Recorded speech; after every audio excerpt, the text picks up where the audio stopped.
пресконференцията.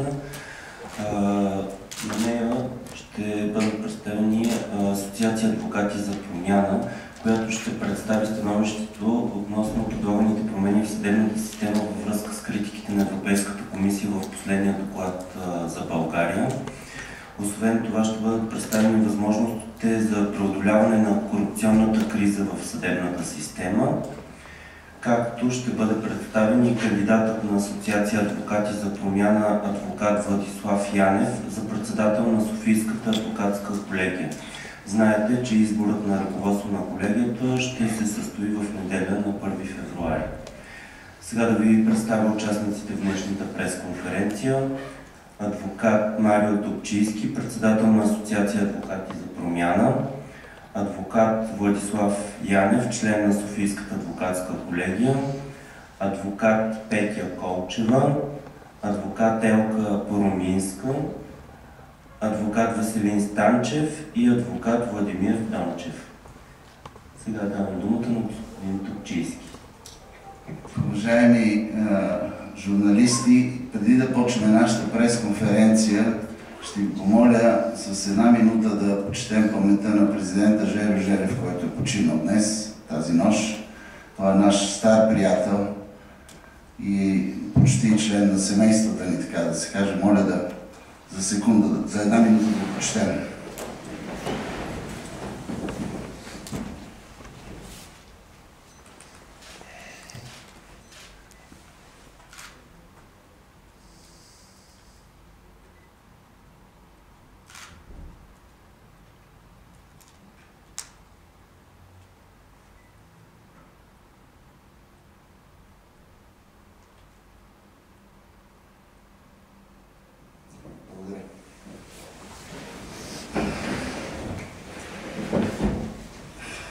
Добре дошли на нашата пресконференция. Пресконференцията се дава, както беше вече казано, от Асоциация адвокати за промяна. За тези от вас, които имат по-отскоро спомен за нея, само накратко да припомня, това е едно юридическо лице, регистрирано по Закон за юридическите лица с нестопанска цел в края на 2010-та, началото на 2011 година, което проведе основните битки в Софийската адвокатура, последствие и българската адвокатура, за нейното отваряне, за нейното модернизиране, за нейното европеизиране и успя успешно да приключи мандата в Софийска адвокатска колегия с отчет, който е качен на нашия сайт. Много да разполагате с него, можете да го видите. Само искам да кажа, че това са само приблизително половината от реализираните инициативи, това, което сме успяли да качиме за този 3-годишен мандат. Отправяме се към нов мандат в ръководството на Софийска адвокатска колегия. В него разчитаме на две основно сили. Първата сила това е опита на колегите, които досега участваха в Софийския адвокатски съвет, и олицетворението на този опит е колегата адвокат Владимир Дончев, който виждате тук, който е бивш председател на Софийска окръжна адвокатска колегия, сега секретар на Софийския адвокатски съвет, и колега, който олицетворява натрупан опит в ръководенето на адвокатурата повече от, ако не лъжа паметта, повече от 20 години, колега Дончев. Не, разбира се, в един мандат или едно след друго, имало прекъсвания, разбира се, но това е ръководил и преди адвокатурата. На следващо място ще разчитаме на новите лица, които и новата енергия, която очакваме, и новите идеи, които очакваме да предложат. Това са колеги с доказан опит като юристи и най-вече това, което сме търсили, акцента, който сме сложили, когато сме съставили нашите листи, това са колеги с доказан морал. Акцента при нас е бил винаги и бих казал, дори в по-голяма степен ще бъде в новия мандат, да подкрепяме инициативи, да подкрепяме най-вече хора, които имат морал, който да послужи за пример в трудното общо взето ежедневие на българския адвокат и на софийския адвокат. Това е колегата на първо място от лицата с опит. Това е колегата Пороминска дясно от мен, която е член на съвета, член на няколко от комисиите и председател на Асоциацията на адвокати за жените. За жените адвокати, благодаря за поправката. Пропуснах да кажа, че този път, за разлика от преди повече от 3 години, ние се явяваме в един, бих казал, коалиционен формат от 4 организации, не само една. Ние можехме да се явим като адвокати за промяна единствено, но предпочетохме и колегите единодушно възприеха позицията и политиката да предложим на други адвокатски структури да участват, да дадат своите идеи на първо място, на второ място своите най-добри представители, за да може и тези идеи да обогатят работата на Софийския адвокатски съвет в следващия мандат. В този смисъл има още един представител на тази свежа, нежна и дамска адвокатска структура. Това е адвокат Петя Кочева. За тези от вас, които са пропуснали, ние се познаваме много години с нея. Това е първият български адвокат и първата българска жена, която е покорила връх Еверест. Само това искам да ви кажа. Това е адвокат с огромна практика, ръководи адвокатска кантора с повече от 20 души и така има един опит, който много малко български адвокати имат. Реализирана българска жена, майка на 3 от прекрасни деца, за което винаги съм и завиждал. Аз имам само 2. До нея от лявата й страна е колегата адвокат Веселин Станчев, също едно ново попълнение, което очакваме да даде своите идеи в рамките на контролния съвет на Софийска адвокатска колегия. И накрая искам да ви представя естествено най-важният човек в момента, който олицетворява промяната. Това е колегата Владислав Янев, ляво от мене, нашия кандидат за председател на Софийска адвокатска колегия, член в мандата до сега на Софийския адвокатски съвет, в този мандат до тук, и председател първоначално на дисциплинарната комисия, последствие и по-настоящем на Комисията за защита правата на адвокатите. Оттам нататък другите неща разчитам да ги зададете като въпроси, ако имате. Ако желаете по конкретни неща, с удоволствие сме готови да отговорим. Всъщност давам думата на адвокат Янев за едно кратко изявление, докато вие подготвите вашите въпроси. Уважаеми журналисти, както ви е известно, един от най-големите обществени проблеми на България, това е състоянието на съдебната система, която стигна до една кулминация на негативизъм, който стана обществено известен и предизвика много сериозни реакции. Ние като адвокати работим професионално, като защитаваме законните права на нашите клиенти. В тази си роля ние ежедневно се сблъскваме с всички неуредици в съда, с всички негативни изяви, които съществуват. И сме хората, които познават тези негативизми на най-ниско ниво с най-големи подробности. Можем да кажем, че все едно сме лаборанти, които виждаме под микроскоп всичките негативи на тази система. Един от основните фактори, за да се стигне до тази кулминация на негативизми или корупционна криза в съдебната система, това е несъвършеното законодателство, в частност несъвършения закон за адвокатурата, който регламентира нашата дейност и който заедно с несъвършени процесуални закони дава възможност нашите права да бъдат ограничавани и ние да не можем пълноценно да защитаваме своите клиенти. Една от основните ни цели, която сме си поставили, е да променим тази ситуация, като започнахме с най-важен за нас закон, това е Законът за адвокатурата, който регламентира нашите права, нашите отговорности и възможностите ни за реално участие в съдебните процеси за защита на нашите клиенти. От недавно на българската адвокатура възникна инициативата за изготвяне на проект за промяна на Закона за адвокатурата.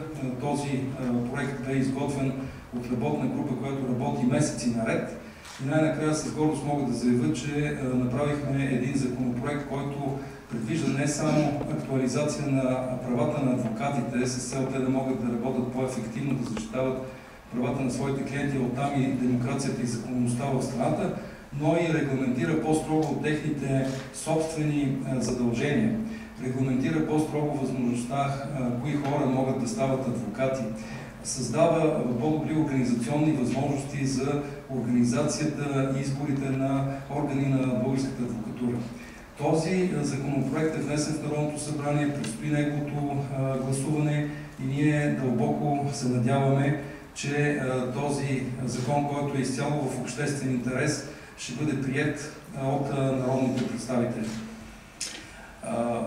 Тази законодателна дейност следва да продължи. Има редица други закони, които препятстват както нашата работа, така и възможността да се реализират правата на българските граждани. Такива закони са процесуалните кодекси. Там има норми, които ограничават възможността практически да се реализират гражданските права. Същото важи за закона за правната помощ.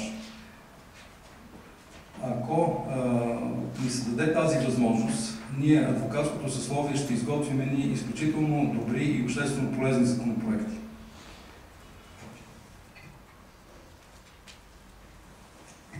Заповядайте за въпроси, колеги.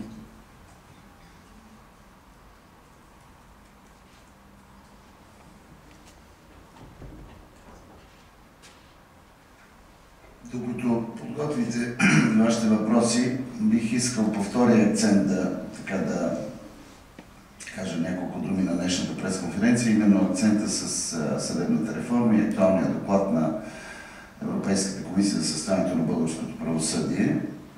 Стара теза на нашата структура преди повече от 3 години е, че българската адвокатура трябва да бъде включена в реформите и в реалните промени в българската съдебна система, тъй като тя така или иначе е участник в нея и при това независим участник и може да даде свеж поглед, допълнителна информация и най-вече да сигнализира тогава, когато се зародят опасни тенденции. Това не беше сторено до сега и това е една от нашите критики, които за съжаление не виждаме да бъдат отразени в доклада на Европейската комисия. Същевременно се радваме, че има такъв доклад. Той е доста обективен и най-много се радваме на това, че 7 от общо 10 мерки, 10 препоръки, които са дадени, могат спокойно да се изпълнят без да се налага промяна в Конституцията на Република България. Така че приветстваме този доклад, приветстваме и новия избор на председател на Върховния касационен съд, който и от двамата кандидата да беше избран. Ние считаме, че на този етап, в тази конфигурация на Висшия съдебен съвет трябваше да бъде избран, защото проблемите са безкрайно много, не търпят отлагане. Вече зависи от това какво лично ще се ангажира новоизбрания председател и колко енергия ще има, за да промени повече от, да речем, от очакваното, може би, от него, като действие в правосъдната система. Аз бих дал в тази точка думата на адвоката Капороминска, може би първо да кажем във връзка с нашите идеи за съдебната реформа няколко думи и след това вече водещия ще даде на другите. Ако вие, разбира се, имате въпроси, сме готови веднага да отговорим на тях. Благодаря за дадената дума. Уважаеми колеги, уважаеми журналисти, смятам, че съдебната реформа е нещо, което е в зародиш и все още не се е разгънало и адвокатурата е другата страна на съдебната реформа. Без участие на адвокатурата, без издигане на необходимото ниво на нашата роля, няма как да се случи съдебната реформа. Направих си труда да прочета това, което са написали журналистите и е качено в медиите, и това, което е в доклада във връзка с съдебната реформа. Намирам, че 7 или 8 от точките, ако общо се обобщят в 10 точки главни, зависят също от действието на адвокатите и от признаване на ролята на адвокатурата в изпълнение на тази наша основна задача. Само ще маркирам, че ние като огромен проблем в нашата работа сме установили на първо място проблемите с правната помощ и с нейното безконтролно използване. което води до един огромен разход на ресурса в съдебната система и на държавни средства. Абсолютно безконтролно съдии, прокурори, не прокурори, но досъдебни органи назначават адвокати, служебни защитници. По този начин се постига двоен негативен резултат. Първо, изчерпване на средствата от държавния бюджет, натоварване на държавния бюджет и второ, работа на адвокатите при условия, които са унизителни и при заплащане, което е буквално на границата на мизерията. Това означава, че тук трябва непременно да има реформа. Т.е. този закон за правна помощ, начина на прилагането му в публичното пространство от всички органи не довежда до това, което е необходимо като резултат. От друга страна, само ще маркирам, за да не изчерпим времето с това, което ние говорим, за да може да чуем и вашите въпроси. Сме установили, че на лице е невъзможност реално да се направи отвод на който и да е съдия, ако това е поискано от адвоката или от неговия клиент. Няма такъв случай. Аз имам 20 годишна адвокатска практика. За мен такъв случай не е известен. Единственият случай, в който съдиите си правят отвод, тогава, когато те решат, че за тях не е угодно, или когато попаднат на клиент, злоупотребяващ въобще със съдебната система, каквито немалко има в нашата държава. И тогава вече те бягат от тези дела, за да могат да не си натоварват ежедневието с невъзможни за решаване проблеми. Така че тази липса на възможност на влияние и да се чуе адвокатския глас, това, че съдиите се, така да се каже, изпращат от провинциалните съдилища в София, не казвам нищо за тяхната квалификация, но обема и натоварването на работата в софийските съдилища и най-вече Софийски градски съд, който беше ябълката на раздора, няма да кажа другото определение за хората, за част от хората, които са там. Това води до действие и постановяване на актове, които не отговарят на изискванията на нивото на това, което трябва да бъдат. Няма да говоря не ми се иска, но трябва да кажа и за унизителния достъп на адвокатите до съдилищата, до това, че в крайна сметка адвокатурата е равнопоставена на съдебната власт, за това, че това законово уредено и отразено, че адвокатът е равнопоставен и равен на съдията по уважението, което му се дължи.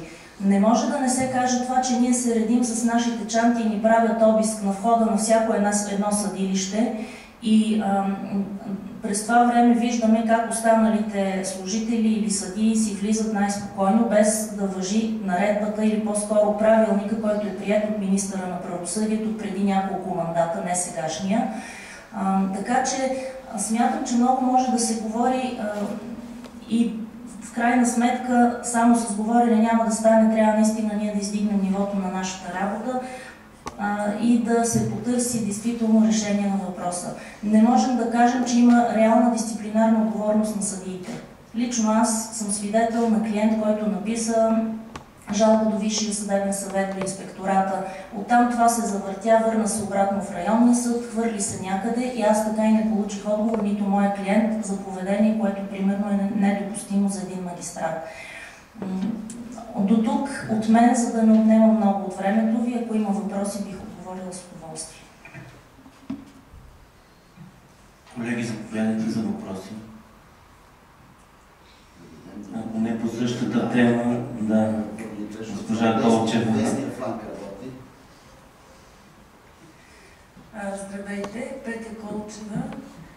Аз съм адвокат от 90-та година и чак сега приех поканата, настойчивата покана на колегите да се включа в изборния процес за ръководни органи на адвокатурата. Това направих по една основна причина. Проблемите са много, но аз съм изпълнена с оптимизъм. Защото считам, че в обществото е назряло толкова много недоволство, че вече сме на стъпката, на етапа, в който започваме да работим за подобряване на средата и за подобряване на системата. Аз лично пред себе си в индивидуален план, ако стана член на ръководството, бих работила за постигане на 2 стратегически цели и на 2 по-близки оперативни цели, а пък и една стъпка напред да направим, смятам, че ще е добре. Първото, което беше изтъкнато и от повечето колеги на Общото събрание и дългите дебати, които се проведоха миналата събота, се отнася до участието на адвокатурата в законодателната дейност. То е изключително важно. Ние разполагаме с огромен интелектуален потенциал, който всеки ден е на бойното поле, така да се каже. И ние сме хората, които най-много страдат от некачествено законодателство. В този смисъл аз бих била радетел и бих се включила с доброволен труд в органи, които да подпомагат законодателната дейност на Народното събрание и на Министерския съвет по повод на подзаконовите нормативни актове. Мисля, че е дошло време адвокатурата да поеме своята отговорност и да даде нещо в полза на обществото в тази насока.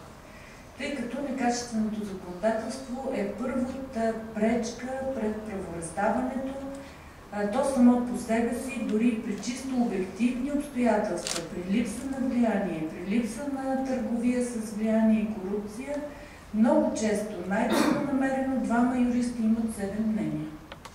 И то достатъчно обосновани с, как да кажа, здрави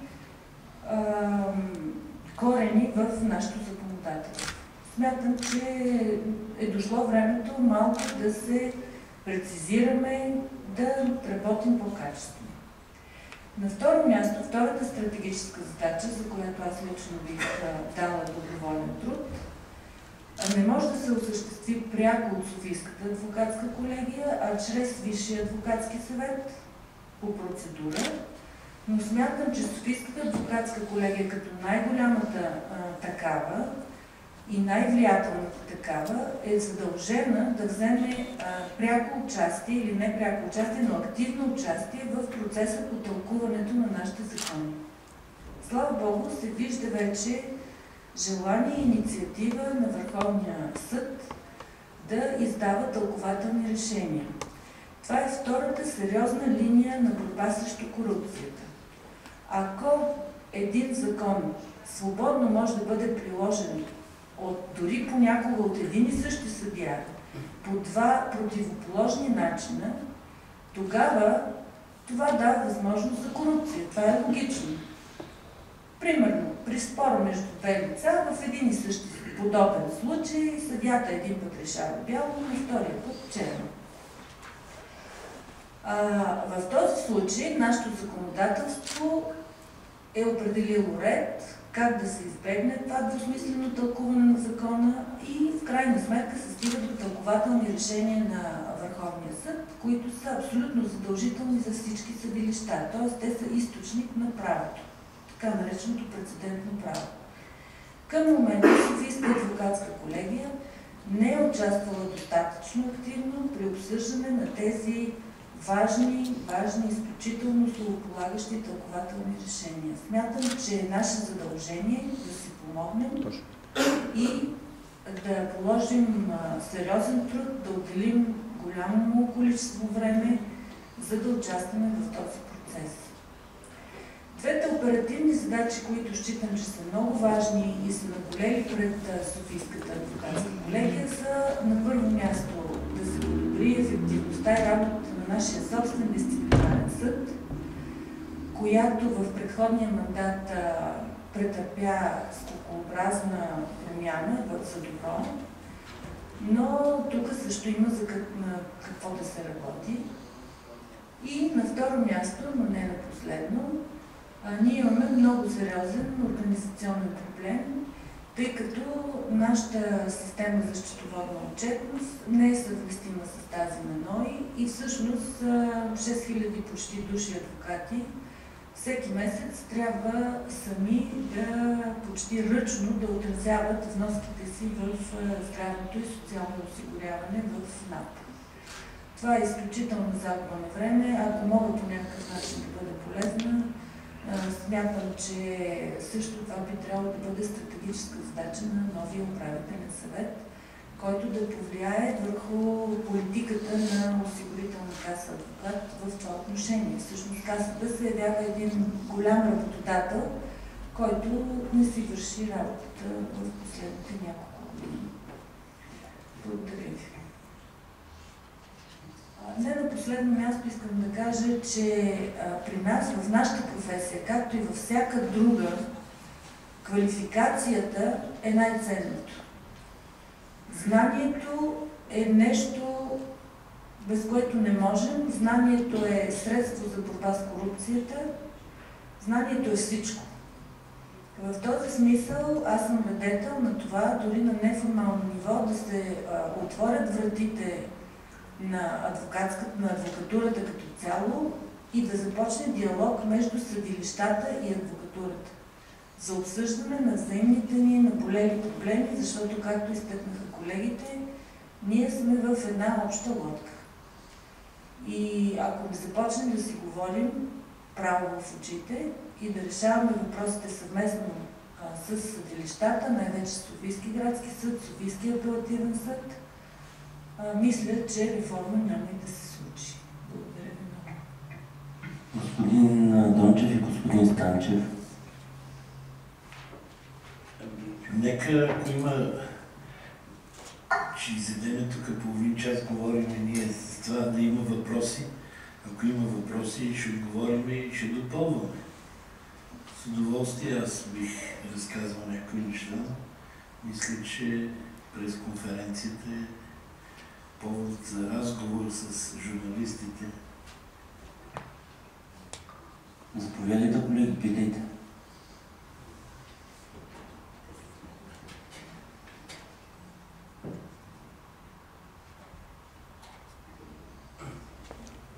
Господин Дончев.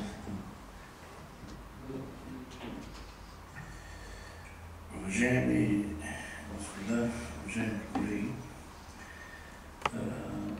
адвокатският съвет, който в момента все още управлява Софийската адвокатура, е в момента една група от адвокати, които преди 3 години 90% от тях влязоха без да имат какъвто и да е опит. Всички те влязоха с едно желание. Разбира се, през тези години се установи, че между желание и възможности някой път има голямо различие.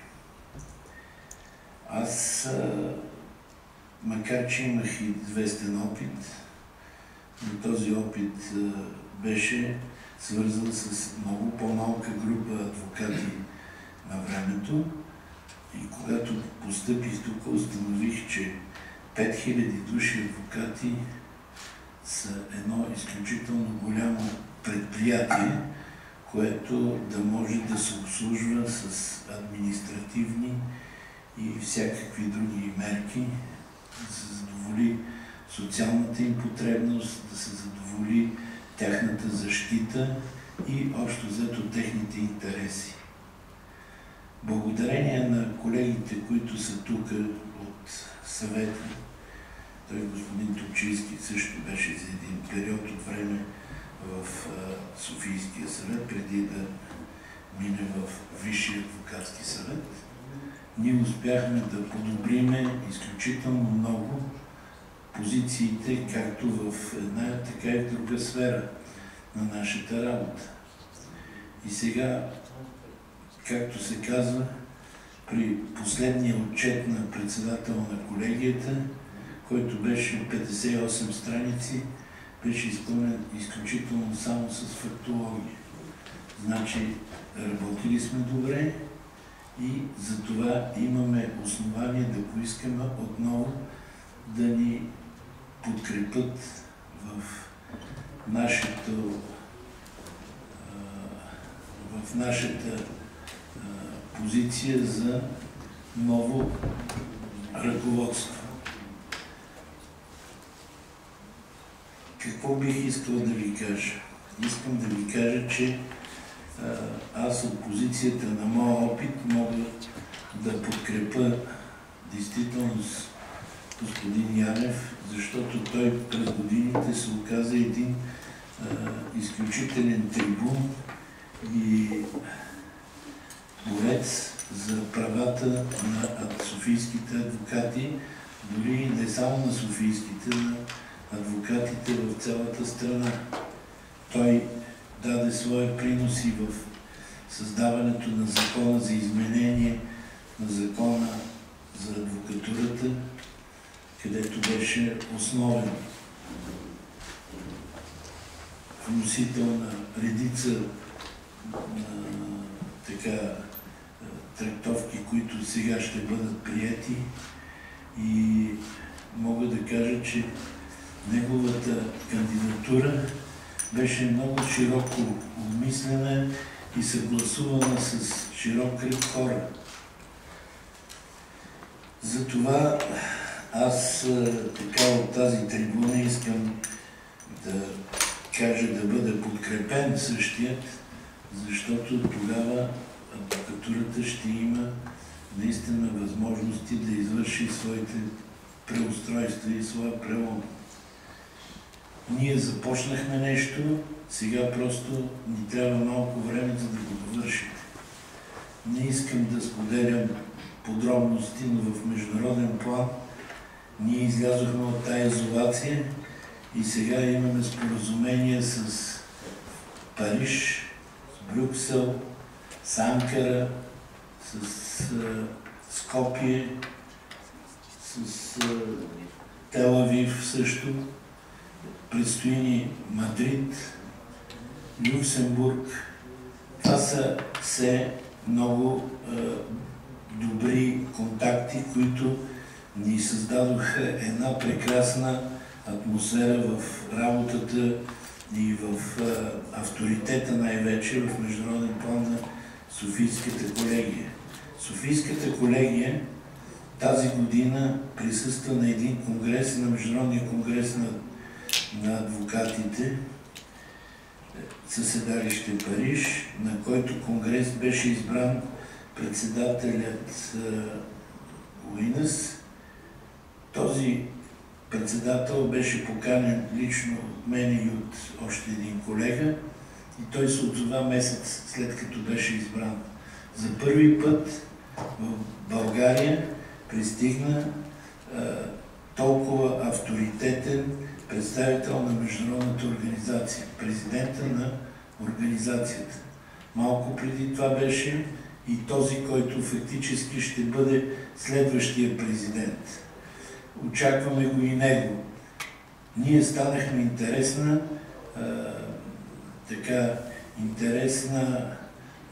структура в международен план в адвокатурата и предполагам, че за бъдеще много ще се залагат на нас. Ние доказахме, че сме равни с тях, доказахме, че можем не само да търсиме помощ от тях, но и да им помагаме.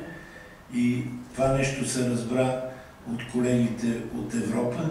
И сега има изключително много предложения за съвместна работа с тях, които предстоят тази година да бъдат обсъдени и направени.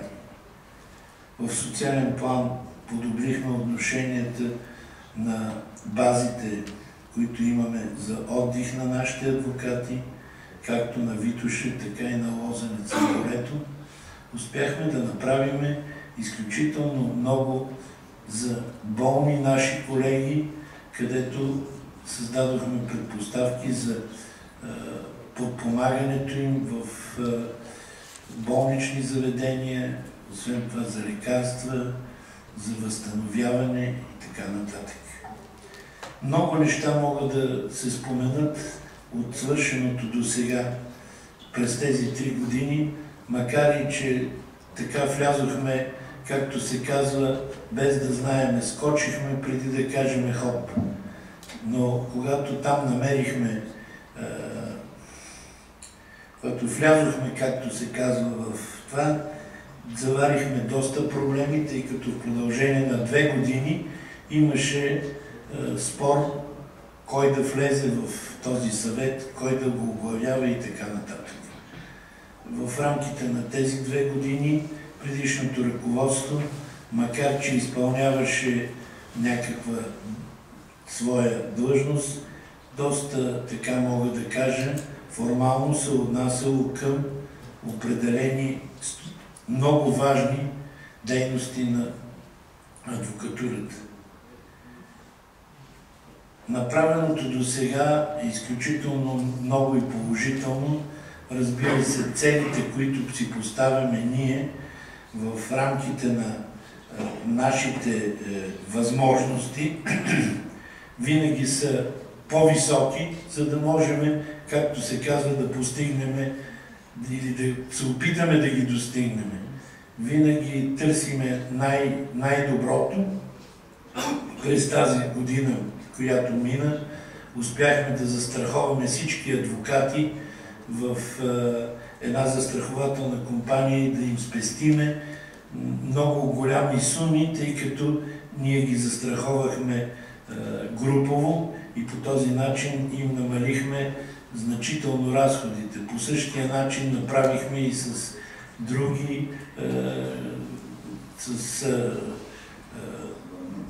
без да казвам, да не правя реклама на фирмата, която ни дава връзка с интернет, но и това нещо го направихме за сметка на съвета и с много минимални суми. Може би някъде от порядъка на 20-30 пъти по-евтино, отколкото всеки един от нас може да се